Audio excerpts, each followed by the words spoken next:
Nous allons étudier le DAF Pbet dans Masechet Gittin. Nous reprenons une douzaine de lignes à la fin du DAF P-Alef Amud Bet aux 2 points. Amar Abizara, Amar Abba, Bar Sheilta, Amar Rav Amnuna Saba, donc au nom de Rav Amnuna Azaken, l'ancien. Amar Ravada Bar Ava, au nom de Ravada Bar Ava. Au sujet de Get Kerear. Get Kerear, c'est encore une fois ce fameux Get qu'on a fait selon Takanat Chachamim, c'est-à-dire que on écrivait des lignes, après on le pliait, après on faisait des nœuds, et à chaque nœud, on mettait une signature. Là, ici, dans ce get-là, on verra qu'il faut un minimum de 3 signatures. Et plus il y a de nœuds, plus il faut faire de signatures. Donc, il y a deux conditions, minimum 3. Et, en fonction du nombre de plis et de nœuds qu'il y a, le nombre égal au nombre de nœuds. Là-dessus, on dit get kereach. Kesharav shiva ve'aidav shi'a mechila. On avait dit qu'il y avait une marloquette, Rabbi Akiva ben Nanas. Tout le monde était d'accord que lorsque le Bedin n'a que 3 témoins cachers, et qu'il y a plusieurs nœuds, et qu'il faut rajouter des témoins, on peut rajouter des témoins qui ne sont pas kshérim. La marloquette ben Nanas et Rabbi Akiva, c'est ce que les témoins qui ne sont pas kshérim peuvent être de n'importe quel type de psoul, qui soit psoul parce qu'ils sont en famille avec les mariés, ou parce qu'ils sont gazlanim, voleurs, ou parce qu'ils sont inved, n'importe qui, ou selon Rabbi Akiva, pas du tout. Il faut tout de même que ce soit des gens qui par ailleurs soient kshérim pour pas justement qu'on puisse se tromper et les faire témoigner par ailleurs en pensant qu'ils ne sont plus inved, qu'ils ne sont plus gazlan. Et là-dessus, on nous dit que get kerer ksherav shiva ave'idav shisha, un get kerer, donc un get à qui il manque une des signatures. Pourquoi? Parce qu'il y a 7 nœuds ksherav shiva ave'idav shisha, et parce que les témoins ne sont que 6. Et après la même chose avec un niveau en moins, shisha ave'idav chamisha, 6 nœuds et 5 signatures, donc toujours une de moins, chamisha ave'idav arba, 5 et 4, arba ave'idav shlosha, 4 et 3, atkan marloket ben Nanas et Rabbi Akiva. Jusque là existe la marloquette, la discussion Rabbi Akiva et Ben Nanas. Dans le cas où il y a 3 nœuds et 2 signatures, donc moins que 3 signatures qui vont la prendre ici, et le minimum pour un get kerer, un get pachout classique, comme on fait actuellement, c'est 2.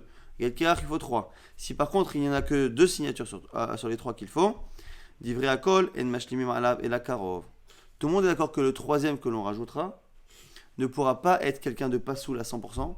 Il faudrait qu'il soit kasher par ailleurs et pasoul. Donc ici, Ben Nanas sera d'accord avec Rabbi Akiva. Il ne discute que sur les signataires numéro 4, 5, 6 et ainsi de suite, mais pas sur le troisième. La Gemara Marley, Rabbi Zera, les Rabba Barcheilta, Maintenant il pose une question. Rabbi Zera, il dit attends, le minimum pour un get mekusha, pour un get, donc on a dit attaché, c'est 3 signataires. Donc normalement, les halachot du signataire numéro 3 devraient être les mêmes que pour un get pachout pour les deux premiers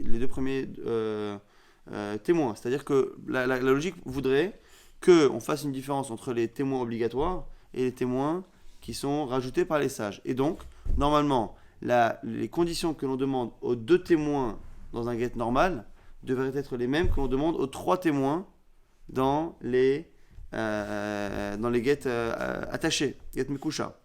Kishnayim beget pachout dameh. Mahatam karovlo, afachanami karovlo. Je te pose une question, Bichlal. Comment se fait-il que pour le troisième, tu acceptes même quelqu'un qui est proche? On a dit que la discussion, Ben Nanas Rabbi Akiva, jusqu'où on accepte un pasoul pour le troisième? À partir du 4e, 5e, il y a une marloquette. Pour le troisième, Ben Nanas est d'accord avec Rabbi Akiva qu'on ne peut pas aller et prendre un voleur et prendre un eved, un serviteur. Il faut au moins qu'il soit kasher par ailleurs.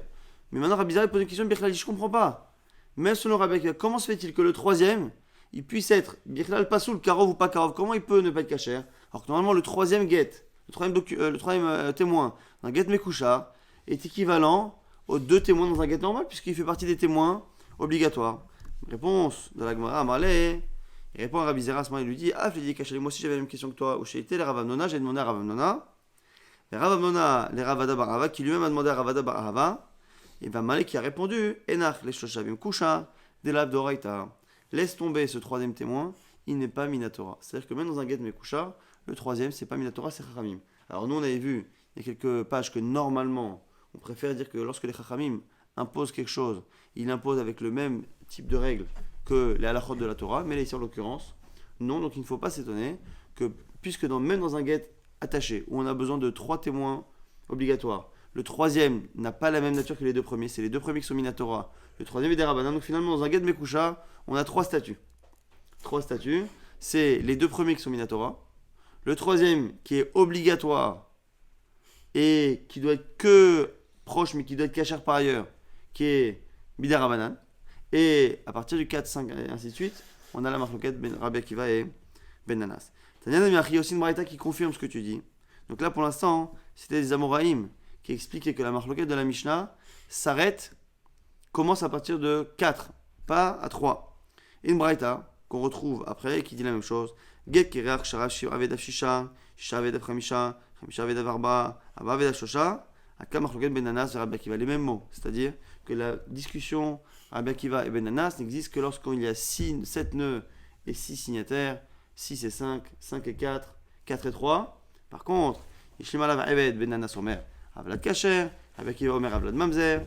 Si par contre, on a complété dans ces cas-là avec un autre témoin qui est Eved, qui est serviteur, selon Ben Nanas, c'est un bon guet, selon Rabbi Akiva, ça n'est pas l'enfant qui sort de ce guet-là et Mamzer. Par contre, Avak Sharav Shlosha Ve'edav Shenaim, et exactement ce qu'a dit ici Rav Hamnouna, au nom de Ravada Barava. Par contre, si c'était 3 nœuds qu'il y avait et qu'il fallait 3 signatures, qu'on en avait 2 et que le troisième on a complété avec quelqu'un qui est vraiment Aved, qui est vraiment pas soul par ailleurs, ça pose problème. Il faut qu'il soit que pas soul par rapport à ces 2 personnes en question qui sont dans le guet. Donc on a ici, si on résume bien, des Amoraïm, puis à la fin une braïta qui confirme que la marloquette Rabbi Akiva Ben Nanas, est-ce que le témoin que l'on complète peut être même complètement pas soul, ou est-ce qu'il doit juste être proche? Cette marloquette n'existe qu'à partir de 4 nœuds et de 4 signatures demandées. Lorsqu'on est en train de compléter la troisième, tout le monde est d'accord avec Rabbi Akiva qu'il faut qu'il soit cachère par ailleurs. Rav Yosef maintenait cachère. Maintenant, sur cette dernière braïta, qui disait que lorsque il y avait 3 signataires, il n'y avait pas de discussion Rabbi Akiva et Ben Nanas, on a dit qu'il n'y a pas de discussion, tout le monde est d'accord avec Rabbi Akiva. Il y en a qui ont une autre version. Rav Yosef dit non. Quand on dit qu'ils sont d'accord que le troisième témoin doit être cachère.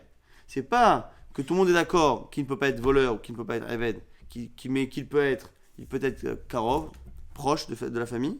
Non, il faut qu'il soit cachère. Donc là, ce serait une autre version de la Braïta qui dirait que Ben Nanas et Rabbi Akiva discutent, est-ce qu'on peut compléter le get avec un pasoul?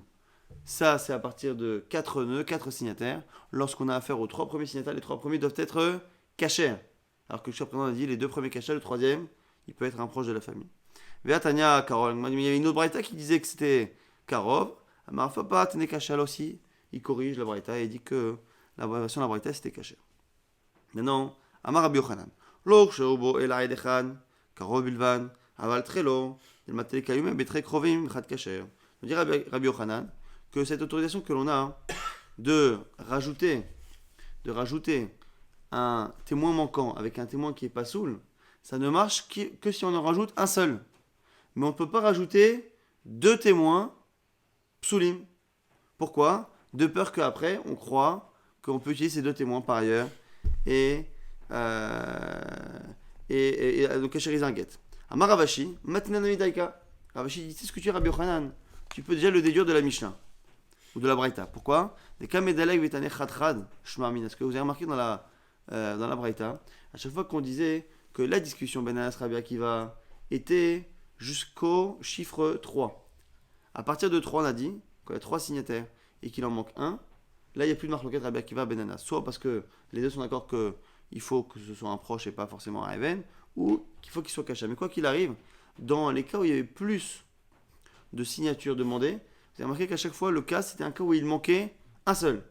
Il faut 7, il y en a 6. Il faut 6, il y en a 5. On n'a pas dit, il y en a 7, et il en faut 7, je veux dire, il y en a 5. Il en faut 6 et il y en a 3. À chaque fois, on descend les deux. De là, on voit que si ça devait être caché, s'il y a marloquette Ben Nanas et Rabbi Akiva, c'est déjà à la base. Déjà à la base qu'il n'en manque qu'un seul. Amar Abaye Shema Mina, Haykarov, Hatim Ibae Ben Trila, Ben Bemtsa, Ben Mevasof, Mimaïn, Delo Kaval et Makom. Le fait que dans la Mishnah et dans la Braïta, on n'est pas précisé où ce témoin, c'est quand même rare, peut-être unique dans toute la Torah, où les sages ont permis les Khatrila de faire signer un faux témoin.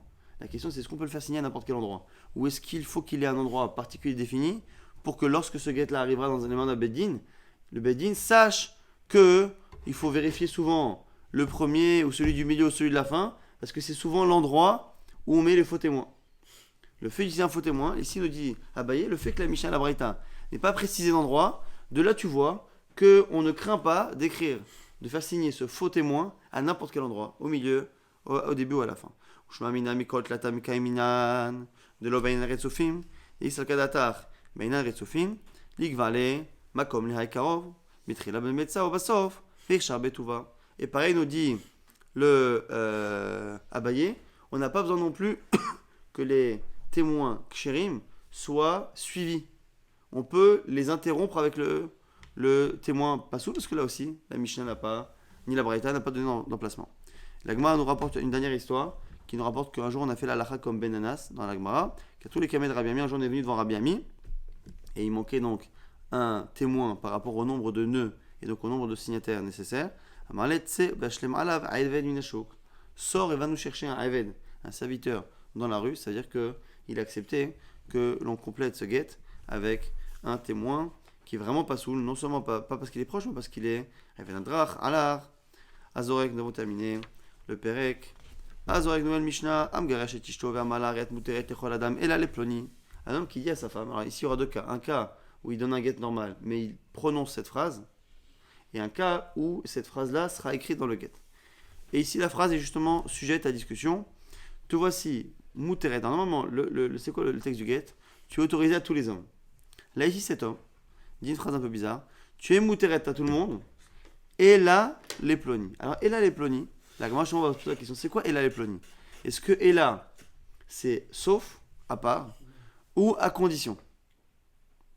À condition que tu ne sois pas autorisé à un tel. On verra la nafkamine entre les deux. Rabbi Eliezer Matir. Chachamim osrim.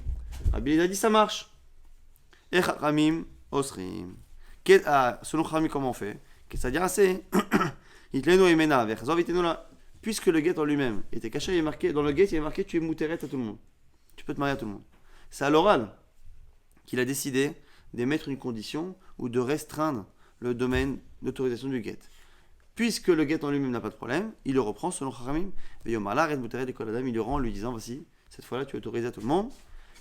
Maintenant, on nous dit la Mishnah, même selon Chachamim, Ketavo Betocho, s'il a écrit cette condition-là dans le guet, c'est dans le guet qu'il a écrit Arrête Mouteret et la Leploni, à ce moment-là, Falpi Shechazarom Chako, Pasoul.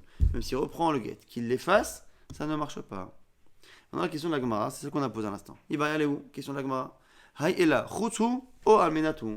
Est-ce que ce Lachon est là, j'ai fait exprès de ne pas le traduire, et à chaque fois on ne le traduira pas, puisque encore une fois, l'idée c'est de comprendre. Est-ce que et là, ça veut dire sauf, ou est-ce que ça veut dire à condition que? Et si on regarde bien, quelle est la nafkamie entre les deux? Quoi qu'il arrive, elle ne pourra pas se marier avec ce bonhomme. Il lui dit, te voici divorcé, et là, les plonis. Et là, donc pas avec ce ploni. Donc ce ploni-là, c'est sûr qu'elle ne pourra pas l'épouser. Pourquoi? Parce qu'il y a deux possibilités. Soit il lui dit, tu es autorisé à tout le monde. Alors déjà, selon Chachamim, ça ne marche pas. Hein. On n'a même pas de discussion sur Chachamim. C'est selon Rabbi Eliezer. Selon Rabbi Eliezer, le guet est bon. Alors c'est quoi que le guet est bon? Est-ce qu'elle peut se marier avec un autre? Selon Chachamim, elle peut se marier avec personne. Parce que le guet en lui-même n'a aucun sens. Selon Rabbi Eliezer, il a un sens. Mais elle ne peut se marier qu'avec les autres. Pourquoi? Quelle que soit la compréhension que l'on a du guet. Si on dit que Ella, ça veut dire que tu peux te marier à tout le monde sauf à lui. Et que le guet marche selon Rabbi Eliezer, ce sera un chidouche. Ça veut dire qu'on peut autoriser une femme à une partie du monde et pas aux autres. C'est-à-dire que dès le départ, par rapport à tout le monde entier, elle est divorcée. Et par rapport à cet homme en question, le ploni, elle est encore mariée au premier. Donc si elle se marie avec ce premier, ça ne marche pas, les enfants sont mamzérés.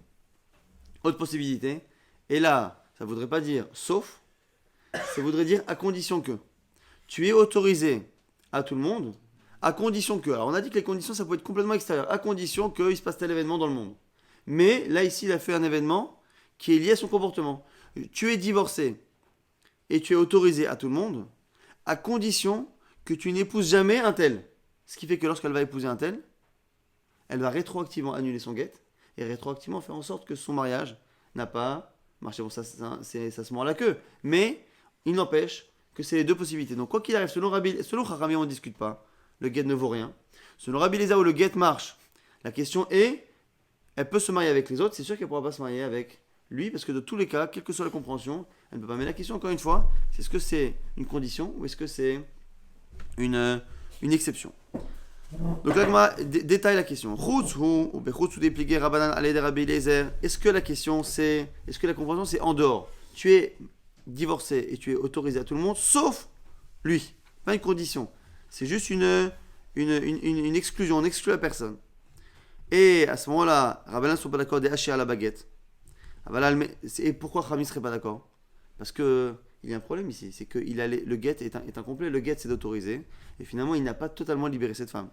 Aval be'al menat, modulé, midede avakol time be'alma. Et à ce moment-là, si on dit que la discussion est là-dessus, lorsque le même cas existe avec une condition, ça marcherait plus. Pourquoi? Parce que finalement on a vu qu'on peut faire un guet, des kiddushin ou des girushin, un guet ou un mariage avec des conditions, quelle que soit la condition quasiment, on peut le faire. Donc du coup, que la condition soit liée à un événement extérieur ou soit liée à un événement qui provient d'elle, c'est la même chose. Odima, peut-être que la discussion est autre chose. Almenatou, peut-être que la discussion elle est déjà sur à condition que. Et là-dessus, il y a une discussion Almenatou des Palais Rabbi Elazar Rabanan. Et c'est là-bas que Rabbi Elazar il pense que ça marche. Aval, Bechutz Modeu, DH à la baguette. Et peut-être que dans le cas où ce serait à l'exception d'eux, il serait d'accord Rabbi Elazar que ça marche pas parce qu'il manque quelque chose dans la guette. Amar Ravina. Ravina maintenant va chercher, va analyser d'autres Mishnayot où il y a le mot Ela. On veut comprendre ce que c'est Ela. Est-ce que Ela c'est sauf ou est-ce que Ela c'est à condition que? Avec une halakha là-bas de Negaim. Kol abatim etamim benegaim. Toutes les maisons qui ont des taches sur les murs de Tsaraat deviennent impures à cause donc du Nega Tsaraat. Et là, Shelo de Kochavim. Et là, encore une fois, je fais exprès de ne pas traduire. Parce que la question est, que veut dire Ela? Ela, celle des non-juifs. Toutes les maisons sont impures à cause d'une tache de Tsaraat. Et là, celle des non-juifs. Et là, donc, ça veut dire soit sauf, soit à condition que. Là, dit. On va essayer de comprendre. Et là, je vais décorer. Oh. Chapier, si tu dis sauf, je comprends. Toutes les maisons du monde deviennent impures lorsqu'il y a un Negatsarat, sauf les maisons des idolâtres qui n'ont pas ces statuts-là. Ça, je peux comprendre. Si par contre tu dis à condition que, ça voudrait dire quoi? Toutes les maisons donc des juifs sont rendues impures avec le Tsarat, à condition que celles des non-juifs aussi. Alors là, on ne comprend plus. Et là, Yamart, Almenatu, Almenat, Delo Mitamu, Bate Orde Kochavim, ou des Mitamu, Bate Israël, Ha Mitamu, Bate Kochavim, Lo Mitamu, Bate Israël. Je ne comprends pas. C'est finalement la Touma des maisons des non-juifs qui fait que si elles ne sont pas métamées, chez nous c'est métamé, ou l'inverse, ça n'a pas de sens. Et en plus, la notion même de dire que les maisons des non-juifs peuvent être impures et éventuellement avoir une conséquence sur la pureté des maisons non-juifs, ça n'a pas de sens parce que la maison des non-juifs ne peut pas être impure. C'est pas possible. C'est marqué là-bas dans la Torah Vayikra, je donnerai Negat Sarat, les plaies de Tsarat, Bevet dans la maison, Eres Achuzatrem, de la terre de votre héritage que vous hériterez ici. Eres Achuzatrem, c'est Eres Israël. Et quand ça appartient des Juifs, Eres Achuzatrem, Mitame Negaim, Ve'en Bateo de Kochavim, Mitame Negaim, et ça ne marche pas pour les autres maisons. Donc, du coup, on est obligé de dire que là-bas, et là, ça veut dire à part. La Shmamina, Chutsu. Et donc, du coup, Shmamina, la Gemara tranche, au niveau sémantique, et là, ça veut dire en dehors de. Donc, on reprend notre Mishnah. Notre Mishnah, ce serait une discussion Rabbi Eliezer Chachamim sur un homme qui dirait tu es autorisé à tout le monde sauf à lui. Donc, c'est un get limité. Rabbanan est très facile à comprendre. Chachamim dit ça n'a pas de sens. Puisque le mariage, c'est de dire à une femme arrête mes coups d'échette. C'est quoi mes coups d'échette? On le verra si Dieu veut dans quelques jours. Au début de Kiddushin, c'est Kekdesh. Elle est Asura, à couler Alma Kekdesh. Elle est interdite à tout le monde comme Dieu Ekdesh. Le get, c'est de dire tu es autorisé à tout le monde. Je laisse, c'est interdit de Ekdesh.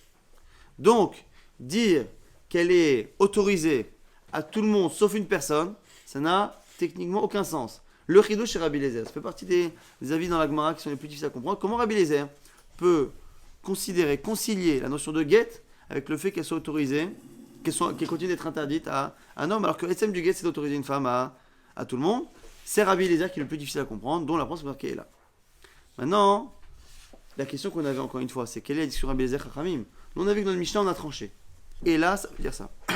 Maintenant, exactement comme on a vu hier sur Bet Shammai et Bet Hillel, on peut avoir des Tanaïm qui ont compris la marloquette différemment. Donc déjà, dans les Tanaïm, avant même la Gemara, il y avait déjà deux compréhensions de cette marloquette. Et on le voit ici. Matni de Lokaitana, c'est notre Mishnah qui dit que c'est en dehors d'eux, n'est pas comme ce Tana, qui lui pense qu'au contraire, la discussion elle est dans un cas où on a dit à condition. Si on dit tu es divorcé et mouteret, autorisé à tout le monde sauf à lui, ça n'a pas de sens. Non, ça marche si on dit à condition que. Parce qu'à condition que, avant que la condition s'applique, au moins le get est total. Tu es divorcé à tout le monde. Tu es autorisé à tout le monde, même à lui, sauf que si tu te l'épouses, tu annules tout. Mais techniquement, avant même que ça s'applique, tu es autorisé à tout le monde. Et ça permet de comprendre mieux un peu la marloquette, en tout cas la vie de Rabbi Eliezer. Matini de Lokaitana, Netanya Amarabi aussi, Berabi Uda, c'est Rabbi aussi, Berabi Uda qui est une autre version. L'Onechlekou, Rabbi Eliezer, Vechachami, Al-Magresh et Tishto. La discussion Rabbi Eliezer, Chachami ne porte pas sur celui qui divorce sa femme. Ve'amala, Red Metoret, les Koladam, Chutz Miploni. Mais donc, ça ne porte pas sur le cas où il l'autorise à tout le monde, sauf à quelqu'un, chez Navi Gourachet. Al-Manechlekou, sur quoi ils discutent? Ils ne sont pas en désaccord. Al-Amgaresh et Tishto, celui qui divorce sa femme, Verma qui lui dit arrête Mouter et Koladam, Almenat, chez Lotinas et les Ploni, à condition que. C'est là qu'il y a une discussion. Chez Rabbi Eliezer, Matel et Koladam, Chus Meoto Ish, Chacham Osrim, et là c'est là qu'on a Rabbi Eliezer qui dit que ça marche. Pourquoi? Parce que le get il est parfait. Tu es autorisé à tout le monde, et donc tout le monde c'est même lui, donc le get est total, le get est cachère, et j'ai mis condition. La condition ça aurait pu être un événement. Ici, la condition c'est que tu ne l'épouses pas. Et c'est bon. Maïtama de Rabbi Eliezer, pour Rabbi Eliezer pense ça. Il est d'abord Kotnaim Be'alma, ce qu'on vient de dire à l'instant, que finalement c'est une condition comme une autre. Rabbanan pense Kotnaim Be'alma, Loshi à la baguette, Achashi à la baguette. Non, il y a un problème. C'est quoi? C'est que les autres conditions, à condition que tu ne fasses pas ça, à condition qu'il se passe tel événement, à condition que tu ne parles pas à un tel, tout ça sont des conditions qui ne sont pas à l'encontre du get. Là, ici, selon Chachamim, il y a un problème. C'est que même si effectivement c'est une condition, tu ne peux pas considérer cette condition comme étant totalement extérieure au get, alors que c'est une condition qui va à l'encontre même de la philosophie du get, qui est quoi la philosophie du get? C'est de laisser cette femme complètement libre. Si on la laisse libre, mais que la condition restreint sa liberté, c'est chez la baguette. On a laissé une partie de la femme qui est mariée, et ça revient au même problème. Donc, on va essayer au moins de clarifier. On a une marloquette, Rabbi Eliezer, Chachamim. Un homme qui divorce une femme, et qui, dans ce divorce-là, l'empêche de se marier avec un homme. Et là-dessus, on a deux versions du cas. Comment il l'empêche de se remarier avec cet homme? Et en fonction de ça, on aura une discussion. Rabbi Eliezer dit toujours que ça marche, et Rami dit toujours que ça ne marche pas. Mais dans quel cas ils ont discuté? Est-ce que c'est un cas où il n'a pas émis de condition? Il a dit tu es divorcé à tout le monde, tu es autorisé à tout le monde, mais tu n'es pas autorisé à lui. C'est pas une condition. Il a limité. Il a dit tu es divorcé pour 99% du monde, pas pour le 0,1% restant. Ça, c'est première possibilité. Deuxième possibilité, c'est tu es divorcé à tout le monde, techniquement même à lui, mais à condition que. Et on aurait cette discussion à Bézé Chachamim. Dans notre Mishnah, on a compris que c'est un cas où il a dit tu es divorcé, tu es autorisé à tout le monde sauf à lui. Et dans la Braïta, on a un Tana, Rabbi Yossi ben Rabbi Uda, qui pense que la discussion porte justement sur le cas où c'est une condition. Et maintenant, dans cette nouvelle Braïta aussi une condition, Maïtama de Rabbi Eliezer, qu'est-ce qu'il pense Rabbi Eliezer? On a dit donc, c'est une condition Be'alma, et selon Chachamim, c'est parce que la condition allant à l'encontre de l'esprit du get, c'est un problème. Ou matniti maintenant, Deo Kimna Bechutz. Selon notre Mishnah, où on a vu finalement que le mot Ela voulait dire que c'est sauf. Maïtama de Rabbi Eliezer. Que pense Rabbi Eliezer? Et à émettre que c'est le plus difficile à comprendre. Autant dans la Braïta, on peut imaginer que comme lui il estime qu'une condition c'est une condition. Une condition c'est extérieur. Il y a un engagement, tu es divorcé, tu es autorisé à tout le monde, ça c'est l'engagement de la personne. Et en dehors de l'engagement qu'il y a dans un document, je te prête de l'argent, je te vends. Et au-delà de l'engagement, il y a des conditions. Selon Rabbi Eliezer, je peux comprendre, on sépare totalement les deux, et ça ne me dérange pas que la condition soit à l'encontre de l'esprit du get. Le fait que le texte du get, le texte d'engagement, soit à l'encontre, oui, ça pose problème. Tu es autorisé à lui, mais pas à lui, ça ne marche pas, selon Rabbi Eliezer. Mais par contre, dire tu es autorisé à, et que dans les conditions, finalement, ce soit des conditions qui aillent à l'encontre de l'esprit du get, ça ne me dérange pas parce que c'est une condition, c'est extérieur. Chachamim disent non. Même la condition de respecter l'esprit du get. Ça, je comprends cette version-là de la Marloquet, c'est la version de la Braïta. La version de notre Mishnah est terrible à comprendre. Parce que selon notre version, on a un Rabbi Eliezer qui paraît incompréhensible. Tu es autorisé à lui, mais pas à lui. Et dans l'absolu, on verra qu'on peut même dire tu es autorisé aux gens blonds, tu peux autoriser aux gens qui sont bruns, tu peux autoriser aux gens qui portent des lunettes. Et ça n'a pas de sens d'imaginer qu'une femme serait... Imaginez qu'on a une femme qui, pour un homme sur deux, serait mariée. Celui qui fait partie de la catégorie qui a été autorisée par Rabbi Eliezer, ou par le mari, je veux dire, à ce moment-là, il pourrait se marier avec elle, parce qu'elle est libre. Et celui qui est à côté, il peut pas. Si un des deux se marie, un, il est marié avec elle, l'autre, il est pas marié, il fait des enfants mamzerim. Ça n'a pas de sens d'imaginer qu'une femme a comme ça un double statut. Alors, qu'est-ce qu'il pense Rabbi Eliezer? Rabbi Eliezer. Amar Rabbi Yannai Mishum, Zaken Echad, on a répondu, on nous a Zaken Echad. Amarkra, c'est le pasuk, Ve'yatsa mi beto ve'alcha ve'ita leishacher. C'est marqué au sujet du get, qu'un homme, s'il ne veut plus rester avec sa femme, Katavla Sefer Kereto, Tentan Be'ada, Yatsa mi beto, il lui écrira et donnera un get, Ve'yatsa mi beto, sortira de chez lui, Ve'alcha ve'ita leishacher, et elle ira se marier à un autre homme.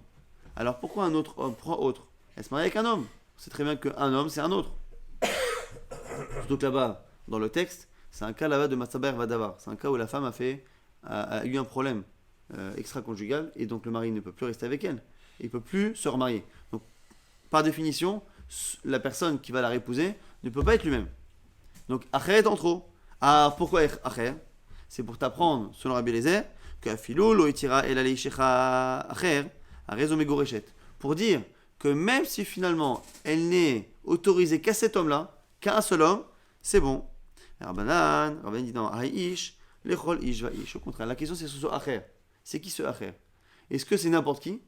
Ou selon Rabbi Eliezer, ça peut être une seule personne. Donc selon Rabbi Eliezer, on apprendrait de ce verset-là qu'un homme qui dirait, tu sais, tu restes marié pour toute la terre. Mais j'ai décidé que si je te divorce, je ne veux que tu n'épouses que celui que j'ai choisi. Donc je l'ai choisi. Tu n'es divorcé, tu n'es autorisé à te marier qu'avec lui. Cette femme-là resterait selon Rabbi Eliezer mariée pour le monde entier. Et pour cet homme en question, elle serait célibataire. Il pourrait aller à la synagogue, se marier, faire des enfants. Et Bemazato, selon Rabbi Eliezer, ça paraît, même avec Zerat HaKatou, même avec le texte qui nous le dit, c'est difficile à comprendre parce que même les drachot que l'on fait sur le texte, en général, suivent une certaine logique. Et là, quand on lit Rabbi Eliezer, vous allez voir que la question va se reposer dans Kiddushin. Rabbi Eliezer, comme ça qu'on retrouve dans tous les commentaires, la vie de Rabbi Eliezer dans Gittin et dans Kiddushin, selon notre Mishnah, selon la version de la Braïta qui pense que la discussion elle est sur les conditions, c'est encore un autre problème. Est-ce que les conditions extérieures à l'engagement doivent respecter l'esprit du document, du get ou des Kiddushin? C'est encore une autre question que l'on peut comprendre. Mais Rabbi Eliezer qui pense qu'on peut faire un get partiel, que la femme soit divorcée pour certains, mariée pour d'autres, pareil, pour le Kiddushin, quand on va poser la question, c'est quelque chose qui, même avec l'appui des versets, paraît insensé et nous donne l'impression qu'à la fin de Masechet Gittin, on n'a pas compris grand-chose à l'esprit du get parce que on était persuadé, c'est la question normalement pshuta, qu'on aurait répondu, on aurait dit que s'il y a bien quelque chose sur lequel on peut répondre, c'est que le fait de la rendre divorcée pour certains et mariée pour d'autres, c'est quelque chose qui paraît complètement à l'envers de l'esprit du get. L'esprit du get, selon Rabbi Eliezer, quelque chose qui a l'air de nous échapper, c'est pas encore une fois l'avis de Rabbanan, c'est celui de Rabbi Eliezer. Maintenant, ça c'est la première version. Qu'est-ce que pense Rabbi Eliezer? Il s'appuie sur le verset, même si elle est autorisée qu'à ce acher et pas au reste du monde. Rabbi Yochanan s'appuie sur autre chose. Je ne qu'on a cité il y a quelques jours, 2-3 jours, Tamad Rabbi Eliezer Meacha, la raison de Rabbi Eliezer elle est d'ailleurs. On a cité qu'on avait parfois une halakha de Reach Haget. On a dit que les Kohanim ne peuvent pas épouser une femme qui est Gerusha. Très bien. On a vu qu'on a une autre halakha. Alors l'halakha qu'on a citée il y a 2-3 jours, qu'on a vu dans la Mishnah, c'est une halakha des Rabbanan. Marlouket, Bet Shammai Bet Hillel, un homme qui écrit un get à sa femme, qui ne lui donne pas, est-ce qu'elle est interdite à la Keuna? Ça c'est des Rabbanan. Maintenant, Minatora, sur la majorité des commentaires, il y a quelque chose de très étonnant. On a une femme qui reçoit un get, mais le get n'est pas complètement kasher, ce qu'on appelle Reach Haget. Reach Haget. Est-ce que Reach Haget, ça marche? Alors c'est quoi? C'est une halakha.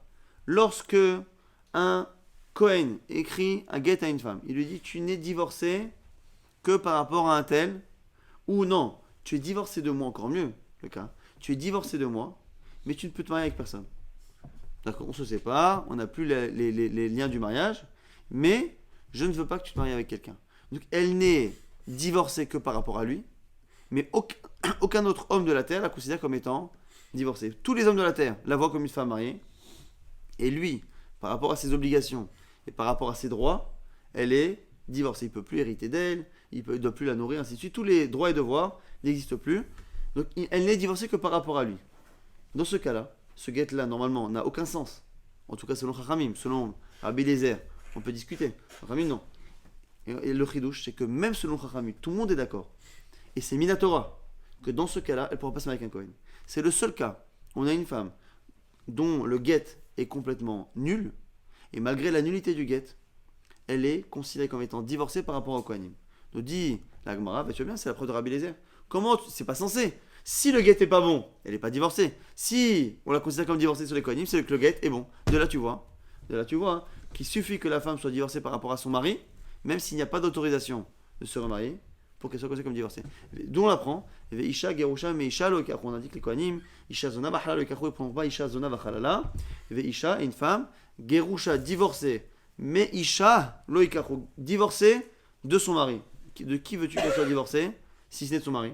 C'est pour dire que même si elle n'est divorcée, que de son mari. Ce serait la source de Rabbi Eliezer. Alors, intéressant qu'il y ait une petite nafkamina entre les deux Rabbi Eliezer.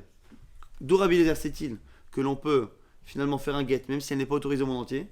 Un, c'est de Ishacher, et là de Gerusha Meisha. Quelle est la nafkamina entre les deux? C'est que dans le premier cas, il fallait au moins qu'elle soit autorisée à un homme. Il faut qu'ils disent au moins, si tu es divorcé, tu es autorisé à un homme, le guet peut commencer à prendre effet, même si elle continue d'être interdite à tout le monde. Par contre, dans le cas d'avant, s'il a dit, tu es divorcé, mais tu ne peux te marier avec personne, ça ne marche pas, parce que c'est même pas Ishacher. Ishacher, on a dit, c'est au moins un. Selon la deuxième source qui est citée par Rabbi Yochanan, ça marcherait même si elle n'est divorcée que par rapport à lui. Gerusha Meisha, puisqu'on considère par rapport au Kohanim qu'elle est divorcée, même si elle n'est autorisée à personne, de là tu vois que c'est un bon guet. Donc je pense mon Rabbi Eliezer que c'est un bon guet à 100%, elle est divorcée. Donc ce qu'on a dit c'est la Misha, Gerusha Meisha, Minekuna, Alma Veget, Verabanan, pourquoi ils ne sont pas d'accord? Ils disent qu'ils sont Keona Shani. Il dit non, cette histoire-là, qu'une femme qui reçoit un guet, qui ne l'autorise pas à se marier aux autres, mais qui a reçu un guet, elle ne peut pas se marier avec un Kohen, c'est une halakha dans Ilchot Keuna. Si tu te poses la question, tu regardes les Ilchot Kohanim, pourquoi les Kohanim n'ont pas le droit d'épouser une femme qui a même reçu un guet qui n'est pas caché? C'est une autre chéla. Mais c'est une halakha de Ilchot Kohanim. Donc ici on a une marloquette. Rabbi Eliezer Chachamim, ça va beaucoup. Enfin, au final, dans les marloquettes, on a une marloquette Rabbi Eliezer Chachamim. Après, on a une marloquette sur quoi ils discutent? Sur un cas de condition ou sur un cas d'exception. Et après, même si on pense qu'ils discutent sur un cas d'exception, on a une marloquette sur la source de Rabbi Eliezer. Maintenant, nous dit Rabbi Abba. Baï Rabbi Abba, Bekidushin Eyach. Que se passe-t-il avec des Kiddushin? C'est-à-dire, est-ce qu'on peut faire des Kiddushin aussi qui sont partiels? Qui baï Rabbi Eliezer, Veti baï Rabbanan. L'Agmar nous dit que la question se pose indépendamment de Rabbi Eliezer et indépendamment de Rabbanan. C'est-à-dire, que ce soit Rabbi Eliezer qui pense qu'un guet peut être partiel, ou que ce soit Rabbanan qui pense que le guet ne peut pas être partiel, la question se pose dans Kiddushin. Parce que vous allez voir que Kiddushin, on a tendance à dire que ça marche mieux que Gittin quand c'est partiel, et on a tendance à dire que ça marche moins bien que Gittin quand c'est partiel. Pourquoi? Parce que finalement dans guet, il y a deux choses. Dans guet, rappelez-vous, il y a marqué que si un homme a un problème avec une femme, le katavla sait faire Keritout. Il lui écrira un guet de Kritout de séparation. Et donc dans guet, on a une notion de séparation totale. Et du coup, c'est une des raisons pour lesquelles Rabbanan dit attends, Kritout c'est une séparation totale. Si le guet est conditionné au fait qu'elle ne puisse toujours pas se marier avec un autre, finalement, il n'y a pas de guet total. Donc peut-être que c'est que dans guet qu'il y a besoin que ce soit total, mais dans Kiddushin c'est peut-être plus cool et que tout le monde serait d'accord que l'on pourrait faire un guet qui est partiel, un Kiddushin qui est partiel. Mais d'un côté on a vu dans Gittin qu'il y a des psukim qui ouvrent la porte au fait que ce soit partiel. C'est quoi les psukim? Il va être allé Ishacher, même si elle n'est autorisée qu'un seul homme, ou Isha, Gerusha, mais Isha par rapport au Kohanim, on voit que si elle n'est divorcée que de son mari, elle est divorcée. Donc on voit que dans Gittin, il y a les deux choses. À la fois, le fait qu'on a l'impression que dans Gittin, il y a spécialement besoin qu'il y ait une séparation et un guet total, ce qui n'est peut-être pas le cas dans Kiddushin. D'un côté aussi des psukim qui ont l'air d'autoriser un guet partiel. Donc la question se pose finalement pour les deux. Tiba el Rabbi Eliezer, on pose la question sur le Rabbi Eliezer. Ad kalokam Rabbi Eliezer acha, peut-être que Rabbi Eliezer n'autorisait un guet partiel que parce qu'il y avait des psukim, soit Vaitali Shacher, soit Gerusha Misha. Avalatam, mais dans le cas de Kiddushin, c'est pas marqué qu'on peut faire de manière partielle. Kinyan Meralma, Bainan, il faut peut-être une acquisition qui est totale. Odinma, ou peut-être. Veyatsa Veaita.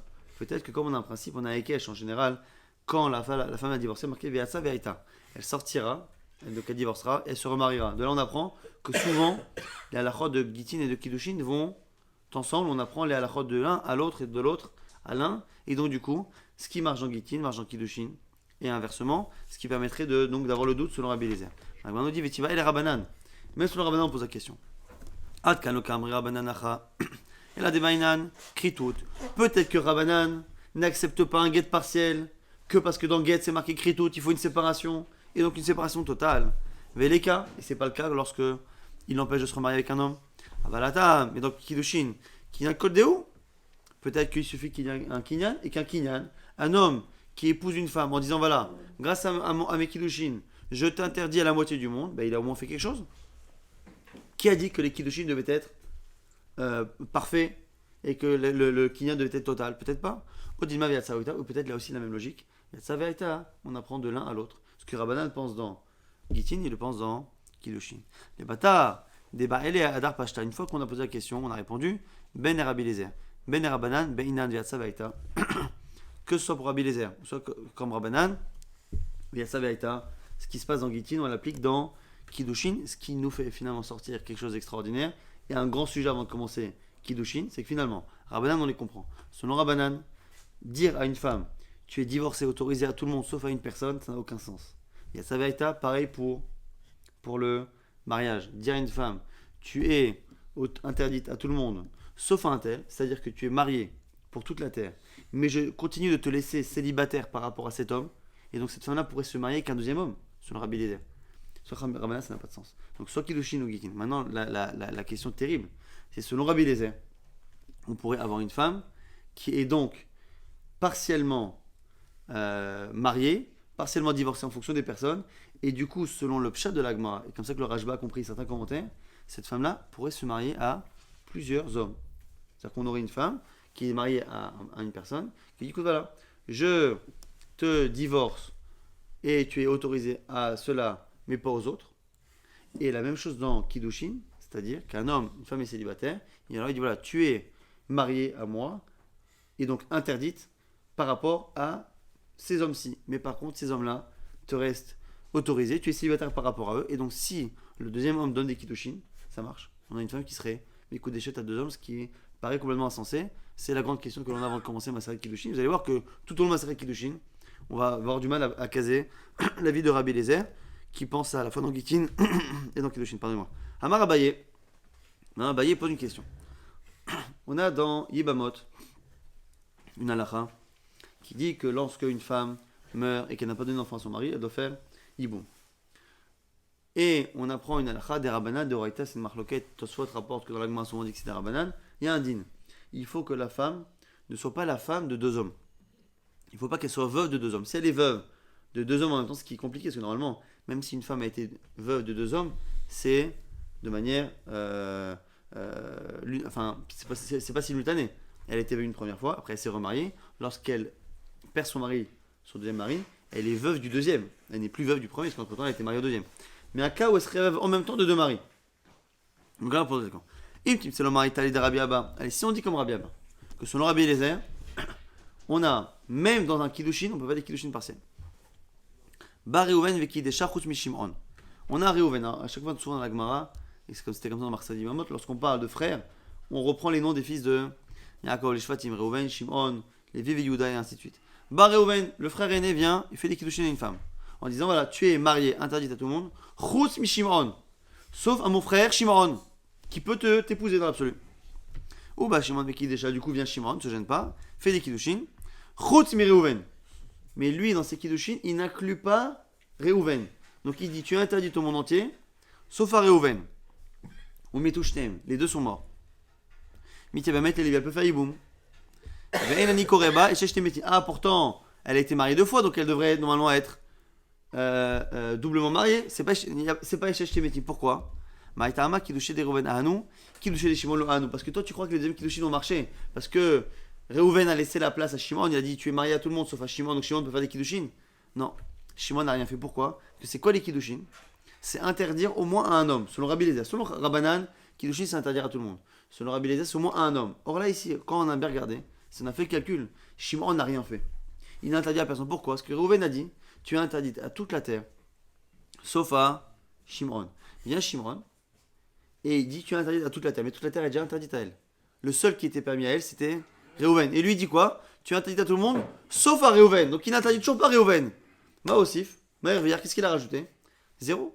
Puisque finalement, elle était autorisée à Reuven et à Shimon. Lui, il vient, et il a laissé Reuven et Shimon en dehors de tout ça, lui-même, donc et Reuven, et il a interdit aux autres. Donc il n'a rien fait. Par contre, comment tu trouves le même cas. Reuven dit, je t'épouse, tu es marié et interdit à tout le monde, sauf à Shimon. Ou bah Shimon avec Chastam, vient Shimon, et il épouse, mais il épouse sans condition.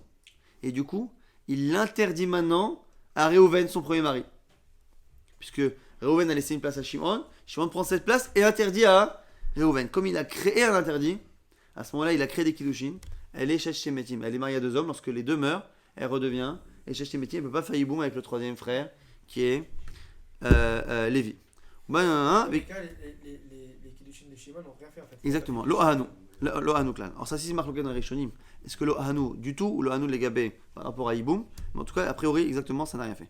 Kishu Reuven Ahanu, les Misra Alma. Parce que ici, les kiddushin de Reuven ont été topsim, ont pris un effet parce que ça a rajouté un interdit. Les kiddushin de Shimon, Ahanu, et kiddushin de Shimon ont marché pour interdire à Reuven. On va très rapidement résumer ce daf qui était un peu chargé mais qui était surtout très important parce que ici on est en train de remettre en cause des grands fondements de Gittin et des grands fondements qu'on n'a pas encore commencé à étudier dans Masechet Kiddushin. C'est une discussion Rabbi Eliezer et Chachamim. Est-ce qu'on peut faire un get qui interdit à une femme de se remarier avec un homme? Deux possibilités. La première possibilité, je l'exclus, c'est celle de la Braïta. C'est pas celle de notre Mishnah, donc c'est pas celle de la Lacha. La Braïta, c'est qu'en fait, on parle d'un get qui est total, tu es divorcé à tout le monde, mais simplement il y a une condition. Mais le problème, c'est que cette condition va à l'encontre de l'esprit du get, qui est de libérer une femme. C'est à condition que tu ne te maries pas à un tel.